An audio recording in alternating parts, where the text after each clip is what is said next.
Hello students, 11th class की chemistry में आपका स्वागत है। हम लेसन पढ़ रहे हैं आवर्त सारणी, और आवर्त सारणी में हमारा आज का टॉपिक है आयनन एंथैल्पी को प्रभावित करने वाले कारक। तो सबसे पहले हमने पढ़ा था आयनन एंथैल्पी। तो आयनन एंथैल्पी को बोलते हैं आयनन ऊर्जा। हमने जिक्र किया था कि आयनन एंथैल्पी को आयनन ऊर्जा कहा जाता है। और एंथैल्पी क्या होती है कि कोई गैसीय परमाणु है, यानी पहले परमाणु को आप गैसीय रूप में कन्वर्ट कर लीजिए। किसी गैसीय परमाणु के बाह्यतम कोश में उपस्थित इलेक्ट्रॉन को पृथक करने के लिए, बाहर निकालने के लिए जो ऊर्जा हमारी तरफ से दी जाती है, उस ऊर्जा को हम आयनन एंथैल्पी कहते हैं। तो दोबारा फिर सुन लीजिए। किसी गैसीय परमाणु के बाह्यतम कोश में उपस्थित एक इलेक्ट्रॉन को पृथक करने के लिए जो ऊर्जा दी जाती है उसे आयनन एंथैल्पी कहते हैं। और उस आयनन एंथैल्पी को प्रभावित करने वाले कारक है, उन कारकों का हम जिक्र कर रहे हैं। तो पहला कारक है परमाणु आकार। पहला कारक कौन सा? परमाणु आकार। ध्यान देना, परमाणु आकार। तो हम बात करें परमाणु आकार की। एक वर्ग में जब आप ऊपर से नीचे जाते हो तो कोषों की संख्या बढ़ने से परमाणु का आकार बढ़ जाता है। मैं किसी भी वर्ग की बात कर लूं, जैसे नाइट्रोजन, फास्फोरस, आर्सेनिक, एंटीमनी और बिस्मथ, ये आपके 15वां वर्ग है। कौन सा वर्ग है? 15वां वर्ग है। और मैं किसी भी वर्ग की बात करूं ऊपर से नीचे आने की, तो याद रखना वर्ग में हमेशा और नीचे की तरफ आते हैं तो कोषों की संख्या बढ़ती है, और कोषों की संख्या बढ़ने से परमाणु का आकार बढ़ता है। जैसे इसे बोलते हैं कोषों की संख्या। जैसे इसमें आपको ये दो दिखाई दे रहे हैं, मैं इन्हें कोष बोलूंगा। इस प्रकार से ये कोष है, और यहां आकर के यूं इस प्रकार से, और ध्यान देना कोषों की संख्या बढ़ जाती है। तो कोषों की संख्या बढ़ जाने से और आकार बढ़ गया। यहां नाभिक और अंतिम कोष में भरे हुए इलेक्ट्रॉन के बीच की दूरी बढ़ जाती है। तो कोषों की संख्या बढ़ने से परमाणु का आकार बढ़ जाता है। कहां? एक वर्ग में ऊपर से नीचे आने पर। तो फिर बताइए आप, परमाणु का आकार आयनन एंथैल्पी को प्रभावित करेगा या नहीं करेगा? करेगा। कैसे? कि वर्ग में ऊपर से नीचे आने पर और परमाणु का आकार बढ़ता है क्योंकि कोषों की संख्या बढ़ जाती है। तो बड़े आकार वाले परमाणु में प्रोटॉन और इलेक्ट्रॉन के बीच की दूरी अधिक होती है। अतः इस आकार में, अर्थात बड़े आकार में और अंतिम कोष में उपस्थित इलेक्ट्रॉन को कम ऊर्जा से ही बाहर निकाला जा सकता है। कम ऊर्जा हमारी तरफ से दी जा रही है तो आयनन एंथैल्पी, यानी इस परमाणु की आयनन एंथैल्पी का मान कम होगा। और यहाँ नाइट्रोजन वर्ग में ऊपर की तरफ है, ऊपर की तरफ है तो इसका आकार छोटा है। छोटे आकार में यहाँ प्रोटॉन और अंतिम कोष में भरे हुए इलेक्ट्रॉन के बीच की दूरी कम होती है, तो प्रोटॉन का इलेक्ट्रॉन पर आकर्षण बल अधिक लगता है। फलस्वरूप अंतिम कोष में भरे हुए इलेक्ट्रॉन को और आसानी से मुक्त नहीं किया जा सकता। क्यों? क्योंकि प्रोटॉन का इलेक्ट्रॉन पर छोटे आकार में आकर्षण बल ज्यादा लगता है, तो फिर अंतिम कोष में भरे हुए इलेक्ट्रॉन को आसानी से पृथक नहीं किया जा सकता। यानी पृथक तो किया जा सकता है, लेकिन बहुत अधिक ऊर्जा देकर फिर पृथक किया जा सकता है। तो यहाँ हमें इस इलेक्ट्रॉन को बाहर निकालने के लिए बहुत अधिक ऊर्जा की आवश्यकता पड़ेगी। फलस्वरूप यहाँ आयनन एंथैल्पी का मान अधिक हो जाएगा। तो परमाणु आकार आयनन एंथैल्पी को प्रभावित करता है। एक वर्ग में ऊपर से नीचे जाने पर कोषों की संख्या बढ़ने से परमाणु का आकार बढ़ जाता है। फलस्वरूप इलेक्ट्रॉन और प्रोटॉन के बीच की दूरी अधिक हो जाती है। अतः प्रोटॉन का इलेक्ट्रॉन पर आकर्षण कम हो जाता है, और ऐसी स्थिति में इलेक्ट्रॉन को थोड़ी ऊर्जा देकर ही पृथक किया जा सकता है, जिससे बड़े आकार में आयनन एंथैल्पी का मान कम होता है। छोटे आकार में प्रोटॉन और इलेक्ट्रॉन के बीच की दूरी कम होती है, अतः प्रोटॉन का इलेक्ट्रॉन पर आकर्षण कुछ अधिक रहता है। फलस्वरूप इलेक्ट्रॉन को पृथक करने के लिए और अधिक ऊर्जा देनी पड़ती है, तब जाकर वह बाहर निकलता है। और अधिक ऊर्जा दे रहे हैं तो ऐसी स्थिति में आयनन एंथैल्पी का मान अधिक हो जाता है। तो थोड़ा सा ये याद रखना, परमाणु आकार प्रभावित करता है। ये तो हमने आपके वर्ग की बात की। अब हम आवर्त में और बात कर लेते हैं। एक आवर्त में कोई सा भी आवर्त ले लेते हैं, जैसे यही ले लूं, जैसे beryllium, boron, carbon, nitrogen, oxygen, ये वाला मैं आपके आवर्त ले लेता हूं। और एक आवर्त में आप बाएं से दाएं जाओगे तो परमाणु का आकार छोटा होता जाता है। यहां आकार कुछ याद रखना बड़ा है, यहां आकार कुछ छोटा है। बाएं से दाएं जाओगे तो प्रभावी नाभिकीय आवेश बढ़ने से, यानी प्रोटॉन की संख्या बढ़ने से, और मैं बोलूंगा कि प्रभावी नाभिकीय आवेश बढ़ गया। प्रभावी नाभिकीय आवेश बढ़ जाने से और परमाणु का आकार सिकुड़कर छोटा हो जाता है, अर्थात प्रोटॉन की संख्या बढ़ने से और अंतिम कोश में भरे हुए इलेक्ट्रॉन हैं उन पर आकर्षण बल कुछ अधिक लगता है, तो परमाणु का आकार सिकुड़ जाता है। तो बाएं से दाएं जाने पर प्रभावी नाभिकीय आवेश अर्थात प्रोटॉन की संख्या बढ़ जाने से और इलेक्ट्रॉन के ऊपर आकर्षण बल अधिक लगता है, फलस्वरूप परमाणु का आकार संकुचित हो जाता है, जिससे आकार छोटा हो जाता है। और छोटे आकार में से और हम इलेक्ट्रॉन को पृथक करें तो हमें अधिक ऊर्जा देनी पड़ेगी। तो छोटे आकार में से इलेक्ट्रॉन को बाहर निकालने के लिए अत्यधिक ऊर्जा की आवश्यकता होती है। ऐसी स्थिति में छोटे आकार वाले परमाणु की आयनन एंथैल्पी का मान उच्च होता है। तो यहाँ आकार बड़ा है, यहाँ आकार छोटा है। छोटे आकार में इलेक्ट्रॉन बाहर निकालने के लिए आपको अधिक ऊर्जा देनी पड़ेगी, तो आयनन एंथैल्पी का मान उच्च हो जाएगा, अधिक हो जाएगा। तो आवर्त में बाएं से दाएं जाने पर प्रभावी नाभिकीय आवेश बढ़ जाने से परमाणु का आकार छोटा हो जाता है। छोटे आकार में से इलेक्ट्रॉन पृथक करने के लिए हमें अधिक ऊर्जा देनी पड़ती है। ऐसी स्थिति में आपके आयनन एंथैल्पी का मान अधिक हो जाता है। तो एक आवर्त में बाएं से दाएं जाने पर आयनन एंथैल्पी का मान बढ़ता है, अधिक हो जाता है। ऐसा आपको याद रखना है। अब परमाणु आकार की बात हम 2 नंबर पर बात कर लेते हैं, अर्धपूरित और पूर्ण पूरित कक्षक का स्थायित्व है। अर्धपूरित और पूर्ण पूरित कक्षक का स्थायित्व है। अर्धपूरित और पूर्ण पूरित कक्षक का स्थायित्व है। तो याद रखना, पहले मैं आपको बताता हूं कि अर्धपूरित और पूर्ण पूरित क्या होते हैं, फिर हम उनके स्थायित्व की बात करेंगे। आप एक बात याद रखना, परमाणु के कोश sp,d,f जो होते हैं, इनमें इलेक्ट्रॉन 2, 6, 10, 14 इस प्रकार भरे जाते हैं। s में अधिकतम 2 इलेक्ट्रॉन आ सकते हैं, 3 नहीं आ सकते। p में अधिकतम 6 आ सकते हैं, 7 नहीं आ सकते। 6 से कम तो कितने आ सकते हैं? d में अधिकतम 10 इलेक्ट्रॉन भरे जा सकते हैं, लेकिन 11 नहीं भरे जा सकते। और 10 से कम तो कितने ही भरे जा सकते हैं? और f में 14 इलेक्ट्रॉन भरे जा सकते हैं, 15 नहीं भरे जा सकते। और 14 से कम तो भरे जा सकते हैं। तो ये तो जो अधिकतम इलेक्ट्रॉन भरे जाते हैं, मैं इस कंडीशन को बोलूंगा पूर्ण पूरित। जिन उपकोशों में अधिकतम इलेक्ट्रॉन की संख्या होती है वो पूर्ण पूरित कहलाते हैं, यानी पूरे भरे हुए कहलाते हैं।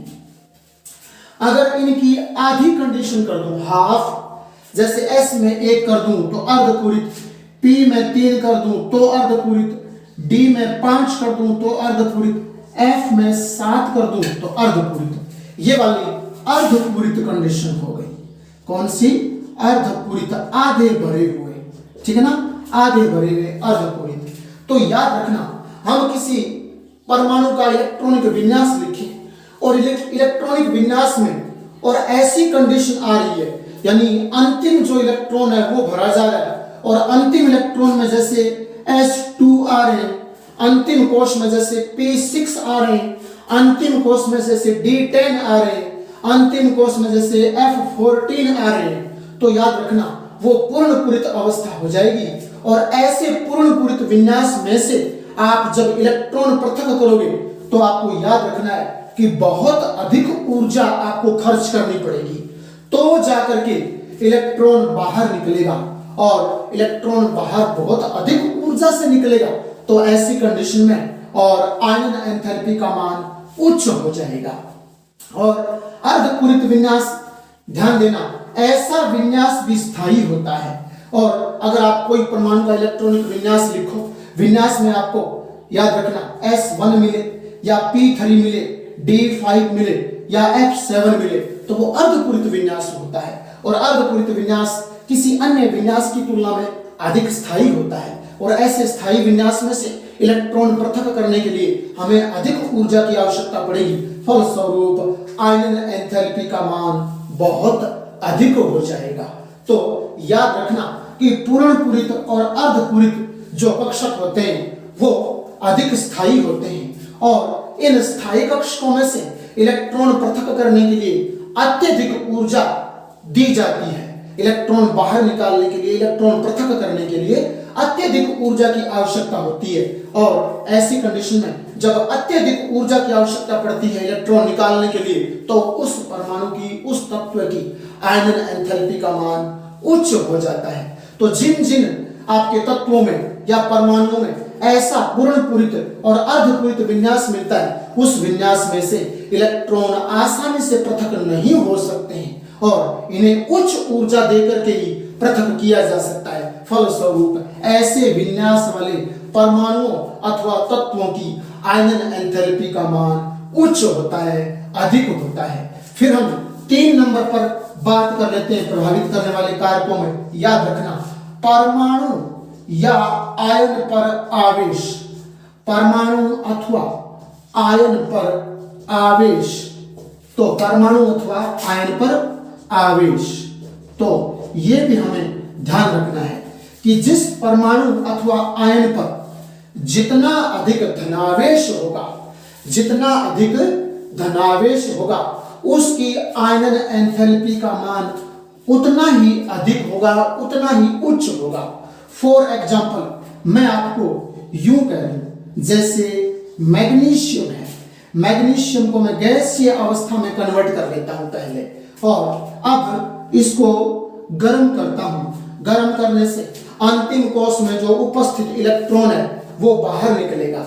तो पहले मैं आपको यह बताऊं कि मैग्नीशियम याद रखना 12 नंबर पर आता है। तो विन्यास 1s2, 2s2, 2p6 और 3s2 बन जाएगा। क्या बन जाएगा? 3s2 बन जाएगा। अंतिम कोश 3s वाला हुआ, गर्म करूंगा इसे गैसीय अवस्था में कन्वर्ट करके तो अंतिम कोश वाला इलेक्ट्रॉन निकलेगा, s वाला बाहर निकलेगा। और s में कितने आ रहे हैं? 2 आ रहे हैं। तो पहले एक इलेक्ट्रॉन में बाहर निकाल दूंगा तो +1 आ जाएगा और याद रखना जो इलेक्ट्रॉन निकला उसको यहां लगा दूंगा इस प्रकार से। अब ये एक इलेक्ट्रॉन निकलने से इस पर धनावेश आ गया, इसमें सारे 2 थे, एक बाहर निकल गया। अब क्या करूंगा, इस निकले हुए परमाणु में से एक इलेक्ट्रॉन और निकालूंगा। Mg में एक इलेक्ट्रॉन निकल गया तो ये इसकी आयनन एंथैल्पी आ गई इलेक्ट्रॉन निकालने के लिए जो हमने ऊर्जा दी वो। और अब इस निकले हुए एक इलेक्ट्रॉन वाले जो गैसीय मैग्नीशियम है इसमें से अब एक इलेक्ट्रॉन और निकालूंगा तो ये धनावेशित आयन है यहां गैसीय अवस्था में।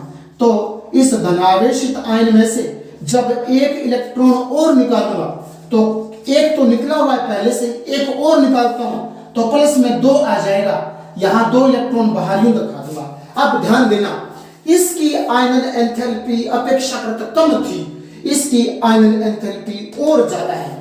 जिस पर जितना अधिक धनावेश बढ़ता है, एक ही परमाणु पर, एक ही आयन पर जैसे जैसे धनावेश का मान बढ़ता जाता है वैसे वैसे उसकी आयनन एंथैल्पी का मान भी बढ़ता जाता है। तो याद रखना Mg जो आपके उदासीन है उसकी तुलना में एंथैल्पी का मान Mg+1 में अधिक होगा और Mg+1 की तुलना में Mg+2 में आयनन एंथैल्पी का मान अधिक होगा। जैसे जैसे किसी परमाणु में धनावेश का मान बढ़ता जाता है वैसे वैसे उसकी आयनन एंथैल्पी का मान भी उच्च होता जाता है। प्रभावित करने वाले अगले कारकों में है, याद रखना, भेदन क्षमता। प्रभावित करने वाले कारकों में अंतिम कारक है भेदन क्षमता। सुनिए पहले भेदन क्षमता क्या होती है। परमाणु का आकार गोलाकार होता है और गोलाकार आकृति में इस प्रकार का परमाणु बनाऊं, यहाँ केंद्र में प्रोटॉन और न्यूट्रॉन दर्शाऊं और इन अंतिम कोशों में यहाँ इलेक्ट्रॉन भर देता हूं। इस प्रकार से परमाणु का हम निरूपण करते हैं। और गोलाकार आकृति के परमाणु में यहाँ दृढ़ पिंड होता है जिसे नाभिक कहते हैं। नाभिक में प्रोटॉन और न्यूट्रॉन होते हैं और अंतिम जो कक्षक हो गए सारे के सारे भाग वाले, ऊर्जा स्तर बोल दूं, कक्षक बोल दूं, कोश बोल दूं, इनमें इलेक्ट्रॉन भरे होते हैं जो अनवरत चारों ओर चक्कर लगाते रहते हैं। तो अब सुनिए, यहां ध्यान देना, ये जो उपकोश, ये जो कोश है, इन्हें के एल एम एन इस प्रकार यूं बोलते हैं। इन्हें ऊर्जा स्तर कहा जाता है, इन्हें कोश कहा जाता है। चाहे तो बोलूं कोश, चाहे बोलूं ऊर्जा स्तर, आपको ये थोड़ा याद रखना है।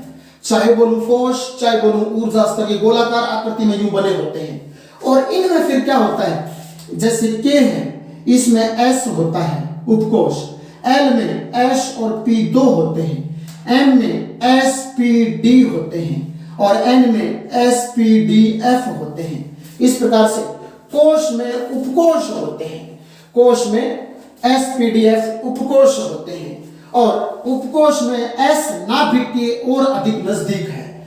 याद रखना, नाभिक के एस नाभिक के नजदीक आ रहा है और पी नाभिक से थोड़ा दूर हो रहा है और डी नाभिक से और दूर हो रहा है और एफ तो नाभिक से और दूर है। तो अब इन कक्षकों की भेदन क्षमता एसपीडीएफ का क्रम इस प्रकार होगा। थोड़ा सा आपको याद रखना है कि एस की भेदन क्षमता सर्वाधिक होगी क्योंकि नाभिक के नजदीक है, पी की कम, डी की और कम और एफ की सबसे कम हो जाएगी भेदन क्षमता। तो अब सुनिए, भेदन क्षमता क्या चीज है कि परमाणु में कोशों में भरे हुए उपकोश में एस कक्षक नाभिक के अधिक नजदीक होता है जबकि पी नाभिक से थोड़ा दूर, डी थोड़ा और दूर होता है, एफ नाभिक से सर्वाधिक दूरी पर होता है। तो नाभिक का आकर्षण बल एस कक्षक के इलेक्ट्रॉनों पर सर्वाधिक लगता है। एस कक्षक नाभिक के नजदीक होता है तो नाभिक का जो धनावेश है अर्थात प्रोटॉन है, इस प्रोटॉन पर धनावेश है, इस धनावेश का प्रभाव और इन उपकोशों में भरे हुए इलेक्ट्रॉन पर लगता है। तो इलेक्ट्रॉन एसपीडीएफ में भरे हुए हैं तो एस कक्षक नाभिक के नजदीक है तो प्रोटॉन का आकर्षण बल इस एस कक्षक के इलेक्ट्रॉनों पर अधिक लगता है अर्थात प्रोटॉन एस कक्षक के इलेक्ट्रॉन को अंदर की ओर ज्यादा आकर्षित करता है। फिर पी थोड़े दूरी पर रह गए तो इनको कम आकर्षित करता है, डी वाले और दूरी पर रह गए, एफ वाले सर्वाधिक दूरी पर होते हैं तो प्रोटॉन का एफ वालों पर आकर्षण बहुत कम लगता है, न के बराबर लगता है। तो यहाँ भेदन क्षमता एस कक्षक की सर्वाधिक होती है। अब मैं यूं बोलूंगा कि परमाणु के नाभिक में प्रोटॉन या यूं बोलूं परमाणु का नाभिक एस कक्षक के इलेक्ट्रॉन पर अपना प्रभाव आसानी से जमा लेता है कि परमाणु का नाभिक है, उस नाभिक का धनावेश है, वो धनावेश एस कक्षक के इलेक्ट्रॉनों को नजदीक होने के कारण बहुत अधिक अपनी तरफ आकर्षित कर लेता है तो उसे आपके नाभिक की भेदन क्षमता कहा जाता है। अर्थात नाभिक एस कक्षक को आसानी से भेद कर उसमें प्रवेश कर जाता है। क्यों? क्योंकि एस कक्षक नाभिक के अधिक नजदीक होते हैं तो एस कक्षक नाभिक एस कक्षक को और अधिक आकर्षित करता है। नाभिक एस कक्षक के इलेक्ट्रॉनों को पास होने के कारण, नजदीक होने के कारण अपनी तरफ अधिक आकर्षित करता है। इसे भेदन प्रभाव या भेदन क्षमता कहा जाता है और एस कक्षक में आसानी से प्रवेश कर लेता है, पी में थोड़ा कठिनाई से प्रवेश करेगा, डी में आपके और कठिनाई से प्रवेश करेगा, एफ में बहुत मुश्किल से प्रवेश करेगा। तो यहाँ एस कक्षक की भेदन क्षमता अधिक होती है और एस कक्षक की भेदन क्षमता अधिक है तो एस कक्षक में से इलेक्ट्रॉन निकालने के लिए हमें अधिक ऊर्जा की आवश्यकता पड़ेगी। फलस्वरूप एस कक्षक में अधिक ऊर्जा की आवश्यकता पड़ेगी तो एस कक्षक के लिए और आयनन एंथैल्पी का मान उच्च हो जाएगा। इसी प्रकार पी कक्षक थोड़ा सा दूरी पर है नाभिक से लेकिन F तो बहुत अधिक दूरी पर है। तो F में से इलेक्ट्रॉन निकालने के लिए और कम ऊर्जा की आवश्यकता पड़ेगी, क्योंकि प्रोटॉन का और F पर आकर्षण बल कम लगता है, अर्थात प्रोटॉन की यहाँ F तक भेदन क्षमता कम है, फलस्वरूप आकर्षण कम हो जाएगा। तो अंतिम कोश F में भरे हुए इलेक्ट्रॉन को निकालने के लिए कम ऊर्जा की आवश्यकता पड़ेगी। तो इस प्रकार से F की आयनन एंथैल्पी का मान कम हो जाएगा और S की आयनन एंथैल्पी का मान उच्च होगा।